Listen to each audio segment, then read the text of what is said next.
Beware the drums. In the summer of 2024, my husband and I were hiking along a trail in Soddy Daisy, TN. It was an easy trail at the foot of one of the many mountains in the area. We had been walking along at a leisurely pace for about 30 minutes, enjoying each other's company and the beauty of the scenic woods. I always take my camera, not just the one on my phone, on hikes to get some nature shots for my portfolio. I decided to venture off the main path to see if I could get any interesting pictures, and I was rewarded with a lovely large yellow and black butterfly resting on a low branch of a dogwood tree. I took a few snaps and turned to go back to the trail and my husband when I noticed that the tree to my right had a strange little hole right at eye level. It was too small and low to the ground to be home to birds or squirrels. It looked as if it had been roughly carved by a knife. It was fairly shallow, but I shined my phone's light into it to be sure no spiders or other creepy crawlies had taken up residence. A small glint of metal caught my eye. It was not big enough to stick my whole hand in, so I used my pointer and middle fingers like tweezers and picked up what turned out to be a thumb drive. It was black with a metal clip, like it was meant to be on a keychain. It seemed undamaged. I was unsure if it would have anything on it or, if it ever did, if being in the woods for who knows how long may have actually corrupted the content. I was curious enough to place it in my pocket before continuing on the hike. As I caught up to my husband a few yards away, I all but forgot what I had just picked up. Later that evening, back at home, lying on the couch, I felt a slight lump in my pocket. Oh, the thumb drive. Curiosity flared up once more and I went to grab my laptop. I have two laptops, one newer one I got for my birthday, and my older but still functional one I have had for a couple years. I chose to sate my curiosity with the older laptop, just in case the thumb drive held something nasty. My husband walked into the room at that point, clearly ready for bed, and asked why I was using my old computer. I briefly recounted my surprise find from the woods and that I needed to check out what was on the thing before I could come to bed. Knowing it would be a waste of time trying to coax me to bed before I was good and ready, I am a night owl by nature. I come alive in those dark hours where the world is resting and leaving me blissfully alone.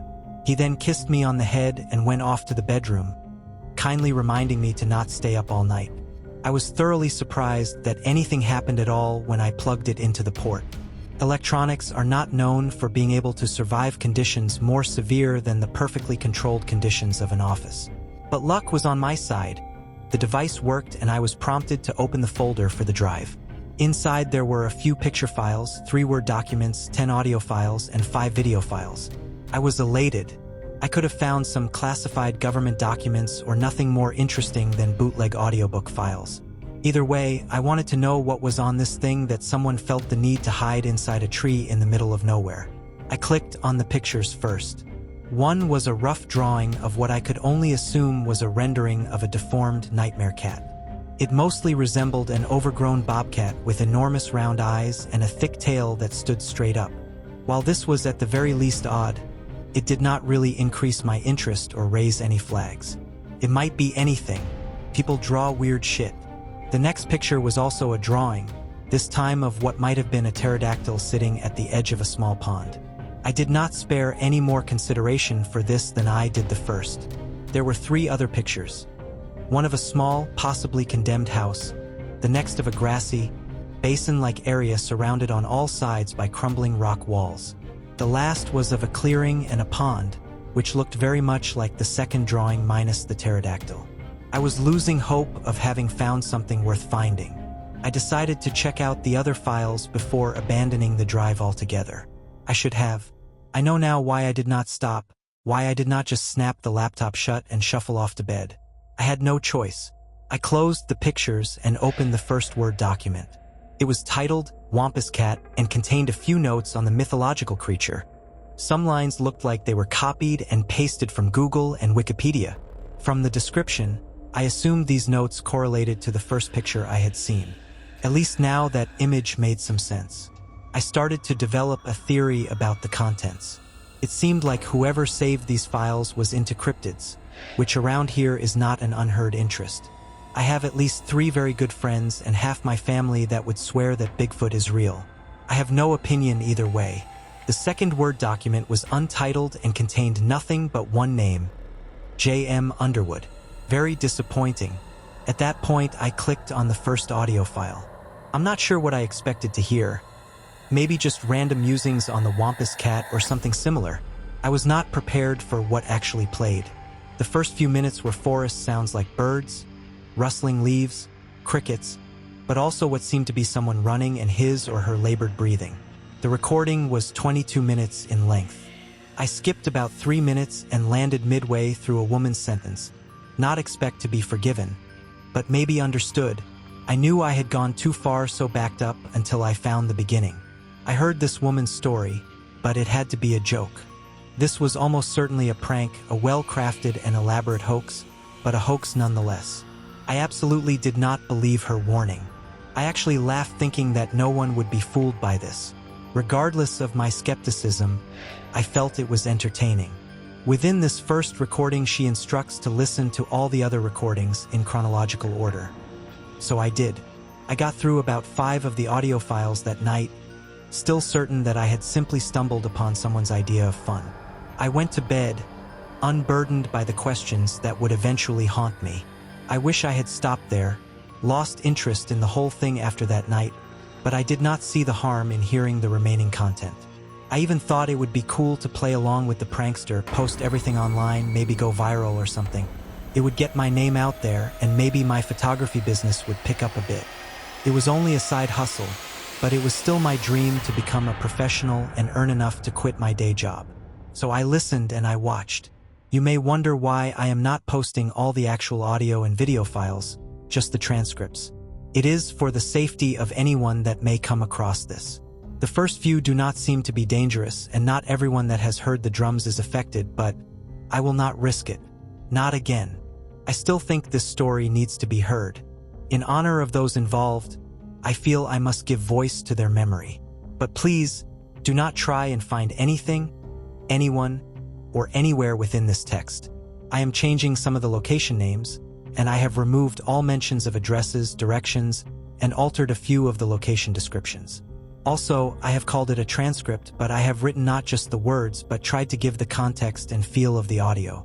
More or less, I wrote it out in a story format, but I have kept true to the source, with the exception of the aforementioned edits. All that said, here is the transcription of the last audio file. June 9, 2009. You can hear the forest, alive and wild behind quick, running footsteps and panicked breathing. This continues for several minutes before a woman's voice starts to speak. To anyone who finds this, I'm sorry. I cannot expect to be forgiven, but maybe understood, she says as she struggles to catch her breath. Her voice sounds terrified and full of sorrow. This all started as a project, something fun and different to do with my friends.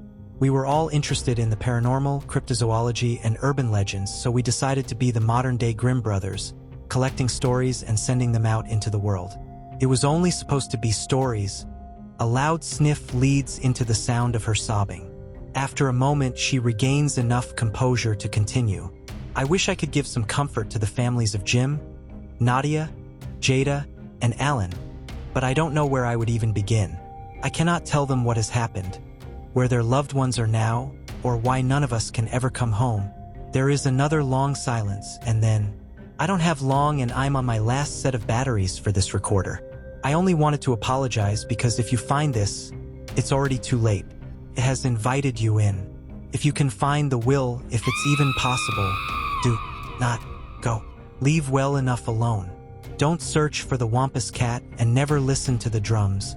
Her last words are pleading and bitter, and a few minutes pass as she succumbs to more tears. If you're compelled to go further, and I have little hope that you can do what I could not, listen to everything, start from the beginning and hear it all. I cannot save you if you do, but I cannot stop it from calling you. I'm not allowed to try. I've already said too much, but I am already gone. There is another minute and a half of dead air before the file ends. That was the last file, but the next will be the first, chronologically. And you don't mind if I record your story? The same female voice from the previous recording is asking. There are some clinking and soft scraping sounds, like glasses being placed on a table. No, ma'am, I don't mind. I don't guess I'd have agreed to tell you my story if I minded it. A man's voice now, a hard southern twang in every syllable. He sounds older, a grit to his timbre, but overall friendly in tone. "Thank you. I just have to real quick do the official part," she says. "This is Tara Lindley, June 2nd, 2009. First interview with E.J. Renault's." She speaks into the recorder, doing her best Lois Lane impression. "Tara. So, Mr. Renault's, E.J. Call me Euge. Tara. Oh no. Sorry, just in case, I don't want your real name even on the recordings. J.O. Okay. Tara. So you have quite an interesting story. You said you and your son came across a wampus cat? E.J. We did. It was about 10 years ago, on a hunting trip. Tara. You were hunting and camping out in county? E.J. Yeah. We would go all over the mountains, but I got family land out that way, so we try to stick to it, less chance of getting shot for trespassing. He chuckled slightly. Tara. So the area you were in that time wasn't somewhere new? E.J. No. We knew these woods fairly well. I had grown up playing there. Tara. But you had never encountered anything like that before this trip? E.J. Not personally. I mean, you hear the stories. Old folk tales, scary stories to tell around the campfire and such. But I never put much stock in those old yarns. Tara. Was it just you and your son? There is a pause for about a minute before the man speaks again. E.J. Well, no. I haven't talked about this in years. My son refuses to. The wampus cat wasn't the only thing we encountered. Tara. Who else was with you? Or, I mean, if it's too painful. E.J. No. I think it's time to tell the story. My son's best friend was with us. Aiden. Him and my son were attached at the hip since 2nd grade. I don't think they went more than a day without seeing or talking to each other since the day they met. The poor boy lost his parents in a car wreck right before he hit kindergarten, raised by his granny. So he spent a good bit of time over here, like having another kid. But we didn't mind. My wife and I always wanted more kids. Just wasn't in the cards. So where we went, Aiden went. We went to those woods 100 times before.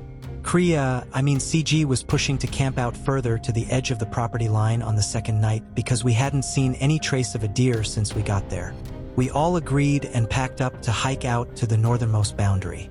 As we were walking along, we saw something further up the mountain climbing down a nearby path. None of us really thought anything of it. From far off, it looked like a big dog. And it wasn't rushing us, so it didn't seem like a wolf or coyote. We didn't worry with it. Tara. But it wasn't a dog? Jay, no. We were kind of walking away from it, but it kept a steady pace and getting closer, and my son looked back over at it. He grabbed my shoulder and told me to look. He said it was a mountain lion. And by then we could all see it wasn't a dog at all. It was still too far to see clearly, with the trees and low light. It moved like a cat, though. I pulled out my shotgun just in case. Cougars are quick as hell, and we may have looked like dinner. We kind of just stopped and tried to wait it out. It was moving slow, but not really coming directly towards us. Tara. That must have been scary, even if it had been a mountain lion. EJ, damn right. I've seen all sorts in the woods. Bears, mountain lions, a couple of asshole raccoons, and a really stubborn skunk. But something just felt off about this thing. I felt this cold dread build up inside me, and I ain't never felt that way before then. I could tell the boys were feeling the same way. We waited there for maybe 15 minutes, just watching it wind down the trail until we could see it proper. Tara. And what did it look like? EJ. I thought I was hallucinating. It was massive, bigger than any cougar, bushy hair like a bobcat, big tufts on its face. Its tail was thicker than my leg, all bristly and stood straight up. But it was the eyes that turned my stomach. They were pitch black, perfectly round, and as big as saucers. The eyes were more than half its face. I wanted to shoot it, but Aiden stayed my hand. He whispered it didn't seem to mean us any harm, so we should leave it be. Scary as it was, he was right. And the old superstitious part of me thought if I had killed it, it may have cursed me somehow. Tara. Cursed you? Why would killing it curse you? EJ.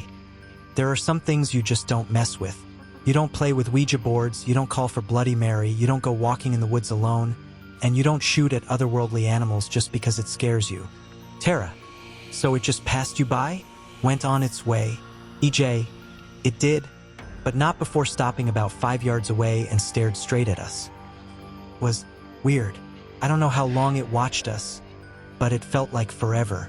Then it just turned and walked off. We watched for a couple minutes before it just vanished behind a tree.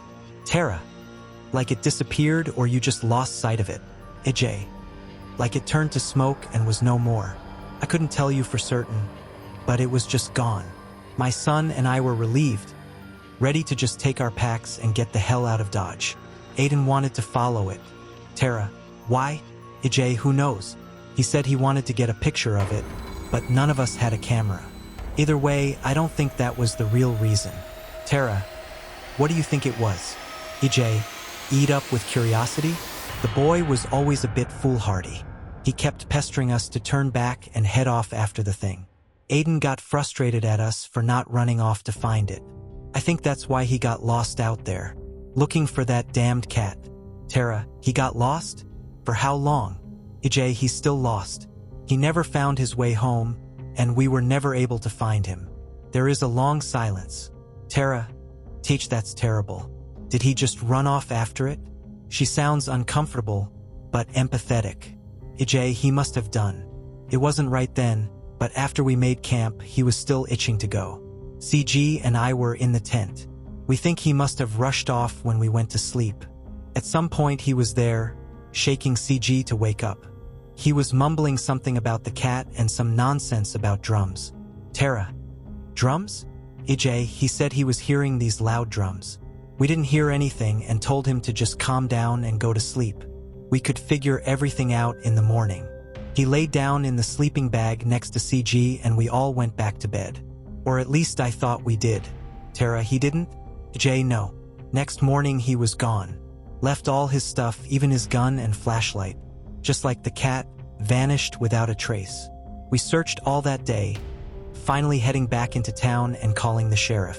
There was a whole search party, but we never saw him again. Broke our hearts. Loved that boy as much as my own son. Tara, I am so very sorry. And there was never any clue as to what happened to him? Jay, not a thing.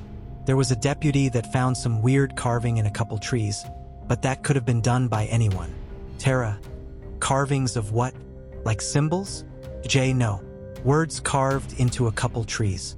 Probably just kids trying to scare each other, like part of those old mountain stories. Tara, what did they say? EJ, the forest is hungry, and follow the drums. Tara, you said he was talking about drumming. Do you think that's what he had done? Followed the drums?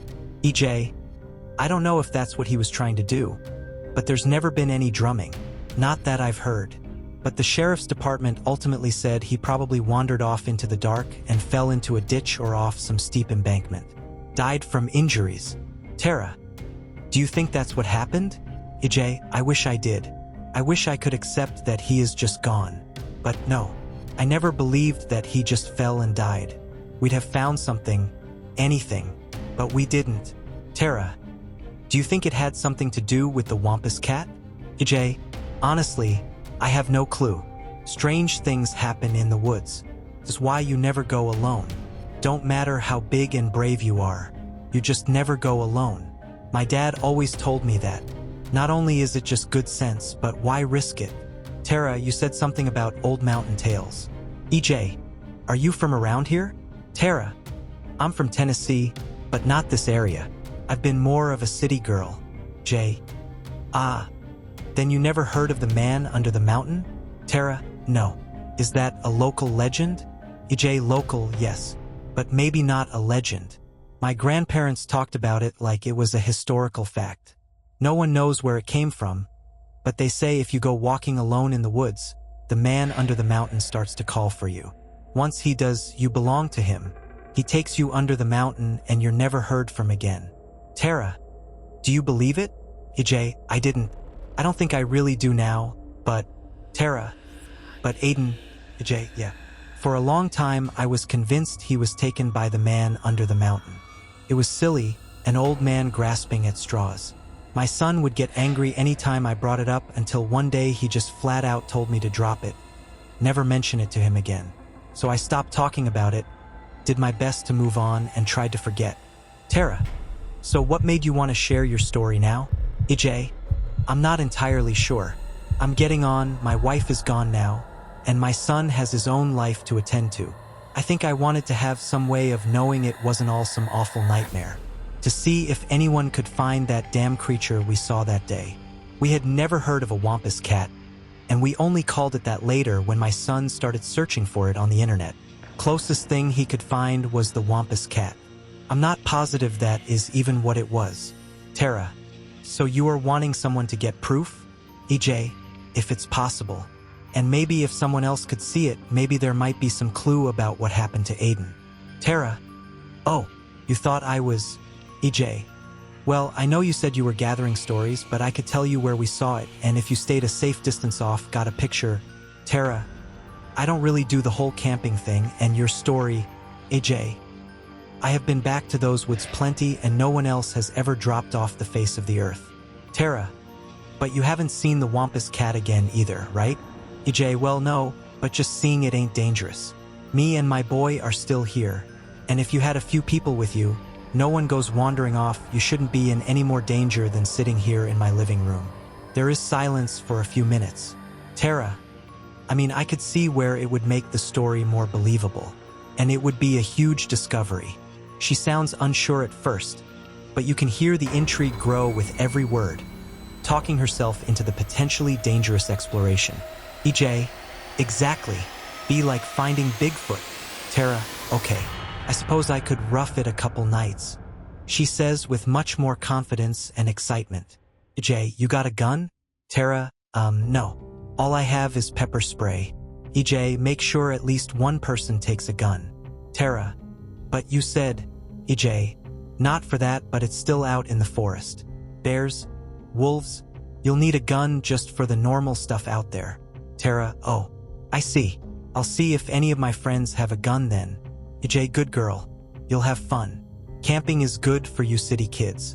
He chuckles a bit, but then said more seriously, EJ, I know it's a lot to ask. I do, but I'm too old to go back out there, and maybe, just maybe, if I had some idea what happened to that kid, it would be a kindness to this old man is all. Tara, I understand. I can't make any promises, but if I go and if I find anything, I will let you know. EJ, thank you. This is the end of the first audio file. Tara clears her throat. Tara, this is Tara Lindley, conducting an interview with J.M. Underwood. June 5th, 2009. There is a rustling sound, like brushing a microphone, and a clatter as the recorder is sat down on a hard surface. Tara, Mr. Underwood, you responded to my request for an interview because you have experienced something paranormal? Is that correct? J.M., yeah. I always read those crazy websites.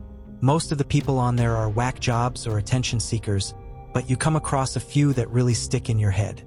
I have always had an open mind to things. I believe in aliens, Sasquatch, Nessie, all that, but I never expected to ever see anything like that. Until it happened. A new man's voice, younger than E.J. Renault's, slightly deeper, but still with a thick country accent. Tara, and that's how you came across our post on the message board? J.M. Sure was. I thought if you were collecting supernatural stories, you might like to hear mine. It ain't earth-shattering or anything, but it freaked me the hell out. Tara, so what happened to you? You can hear the man pause to take a drink of something, cough, and sit a plastic cup back onto a table.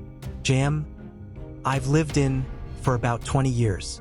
I grew up in Knoxville and moved to Chattanooga when I was 27. Moved over here a few years later, wanted to get out of the city. Tara, and whatever it was happened over here? J.M. A few miles from here. Yeah. Tara, okay. J.M. So it was a couple years ago, and I was driving along the back roads, heading to my cousin's place. He lives in county, about 30 minutes from here. I have passed those fields a million times. There is a little old farmhouse, abandoned for years now, but it sits on this big open lot with a pond. Most of the place is obscured by trees, so you can't see it all from the road. But there is a gap in the tree-line where you can see the pond pretty good as you drive by. It wasn't quite dark yet, and I happened to look over as I passed the pond. I stomped on the brakes, about flew off the road. Tara, what did you see? J.M. It don't sound possible, and I don't think Jurassic Park is real or anything, but I swear there was a fucking pterodactyl standing by that pond, and it leaned down and drank the water. Tara, you think you saw an actual dinosaur? JM, it sounds insane, but that is the closest thing to describe it. The damn thing was about 10 or 12 feet tall. It had big, black, leathery wings like a bat. Its head was bird-like with this massive, pointed beak. I jumped out of my truck and ran to the fence, but just as I got there, it took off. Tara, it ran away? Do you think it saw you? JM, it flew off, into the trees behind the house. I don't know if it saw me, got spooked by the truck skidding on the road, or if it was just done with its drink and moseyed on home. Tara, do you know if anyone else has seen anything like that around here? JM, actually, yeah. I was telling my cousin about it when I finally got over there, and our grandma was there, too. It was Stan's birthday, so a bunch of the family came over for dinner.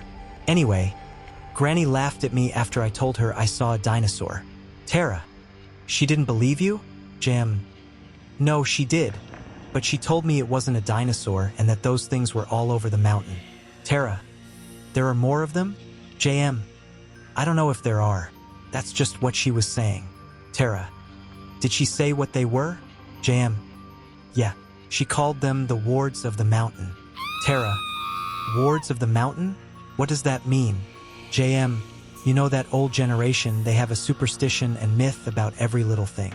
And they got a cure for any ailment. Tara, do these things have anything to do with the man under the mountain? There is a pause and then the man laughs. JM, yeah, actually, she said those things belong to the man under the mountain.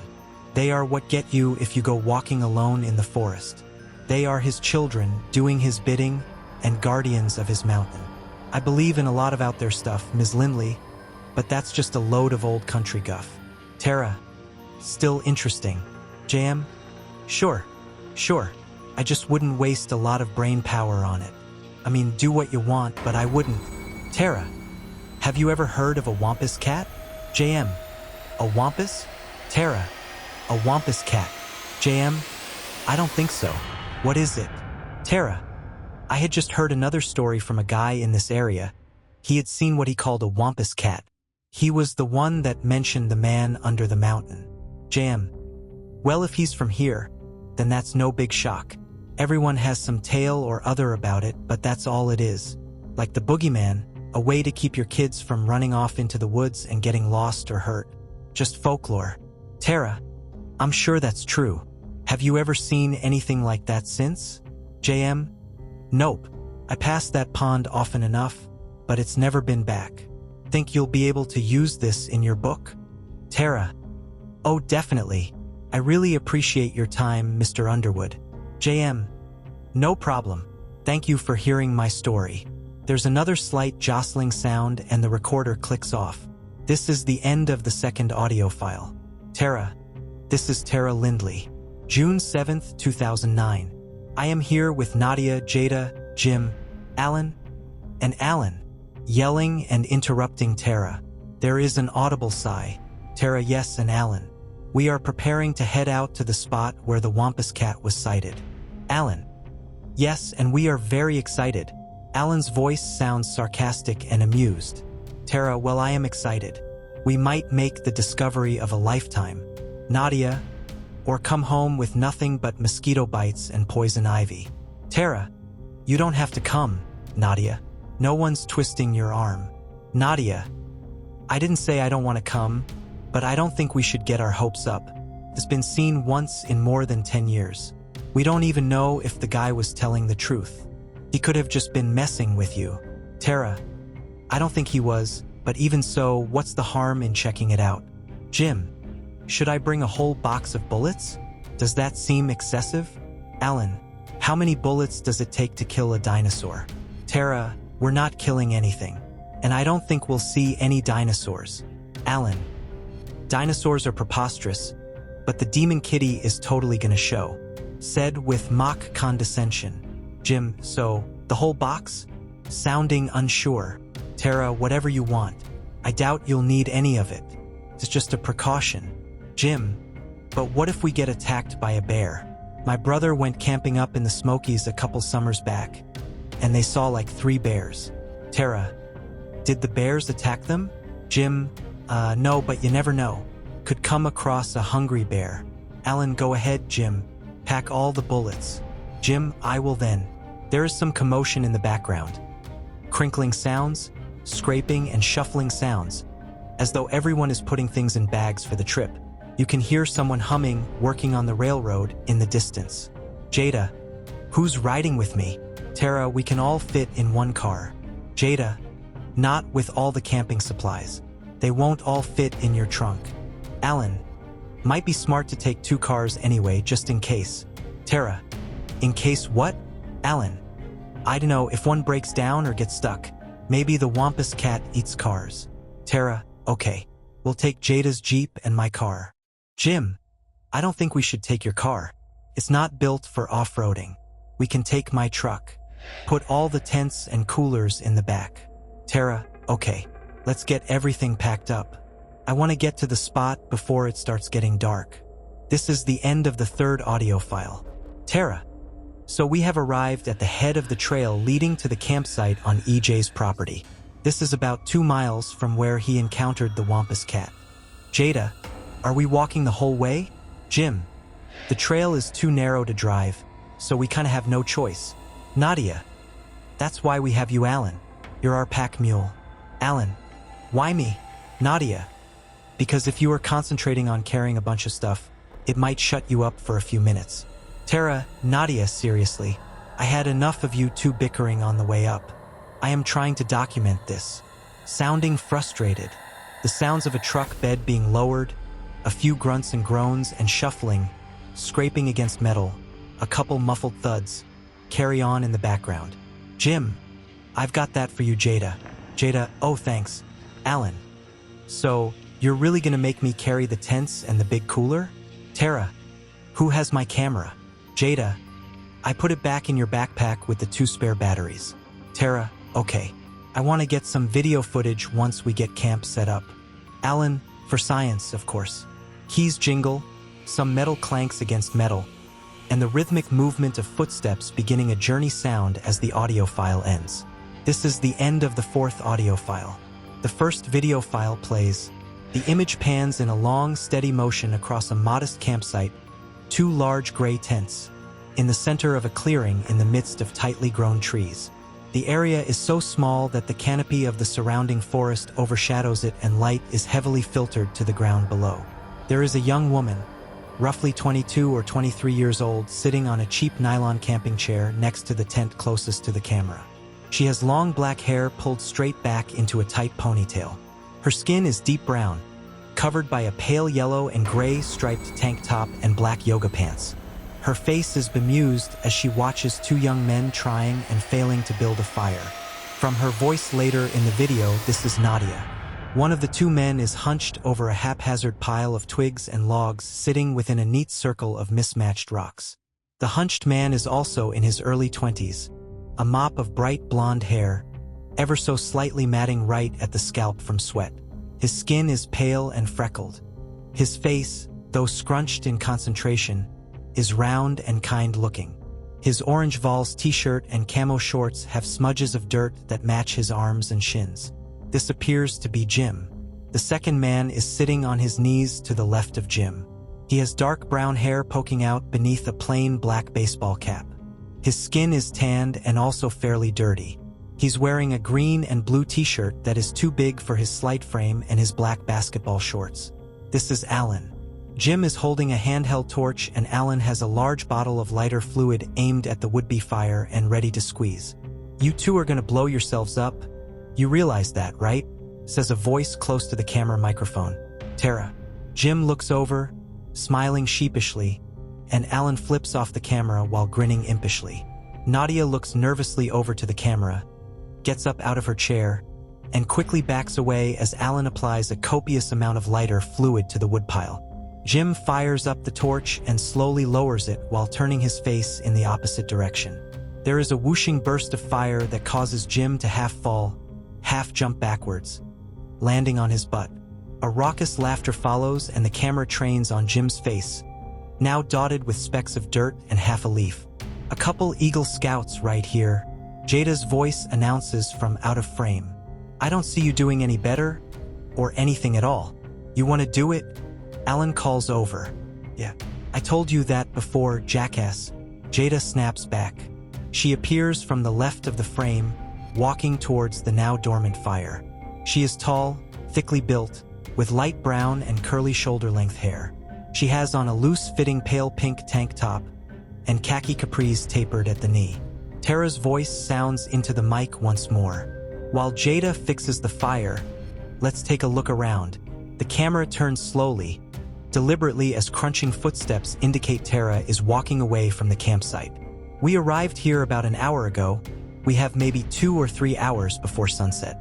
We had to set up maybe a few hundred yards east of where EJ had instructed. There are 4 trails leading through the trees, each marked with different colored flags. We stayed on the blue flagged path for almost the whole way, but had to veer to the east when a few downed trees blocked the path.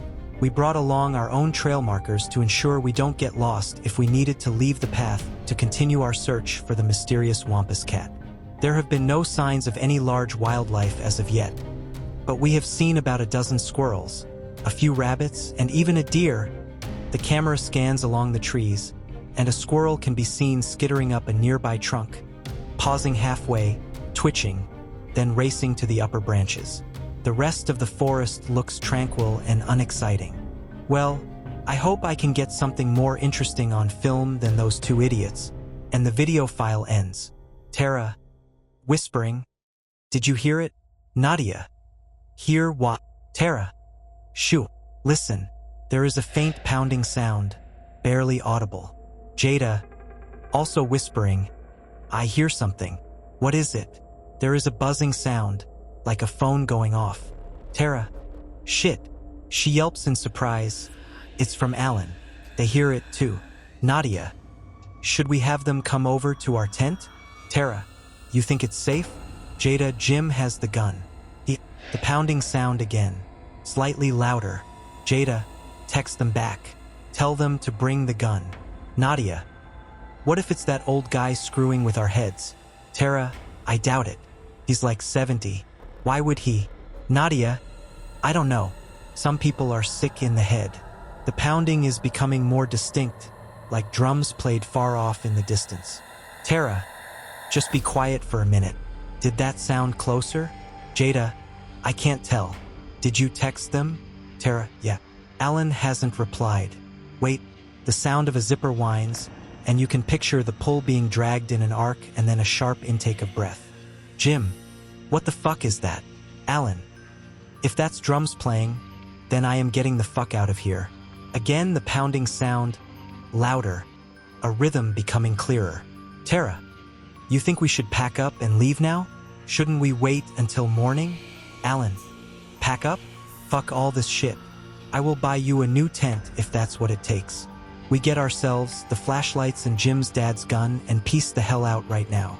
Nadia, for the first time, like ever, I am 100% agreed with Alan. Those are drums, and I don't care if it's just the old fuck or not. I am not waiting around to find out if I am in a horror movie. The drums pound loudly, a mad and frantic rhythm, and the file ends abruptly.